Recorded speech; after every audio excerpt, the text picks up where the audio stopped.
मठियारी लॻे छंडण शाख ऐं 10 धरी रोड सां बीठल सरकारी कीमती वणनि जी वॾी तादाद में गैर कानूनी वाढी जारी।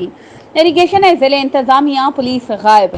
ख़बर मूजिब मठियारी ज़िले जे शहर उॾेरोलाल वींदड़ मेन रोड ऐं छंडण शाख ते बबर ऐं निम जा कीमती माहौल दोस्त वणनि जी वॾी तादाद में गैर कानूनी तौर ते वाढी जारी आहे। हज़ारनि जी तादाद में रोड सां बीठल ख़ूबसूरत वणनि खे गैर कानूनी तौर ते वढे गाॾियूं भरे विकिरो जारी आहे। जॾहिं त SSP Matiari deputy commissioner Matiari को नोटिस न वरितो। होॾां हिकु तरफ़ मुल्क अंदरि गर्मी पद जे इज़ाफ़े ऐं वणनि जी वाढी सबबि पहिरियां ई मौसमी हालात ख़राब हुजण करे हुकूमत तरफ़ां वणनि जी पोखाई जो चयो वञे थो, जॾहिं त ॿिए तरफ़ वणनि जी वॾी तादाद में वाढी जारी हुजण बावजूदि डीसी मटियारी इरिगेशन अमले ऐं पुलिस जी मिली भगत सां बाअसरनि पारां गैर कानूनी वणनि जी वाढी जारी आहे।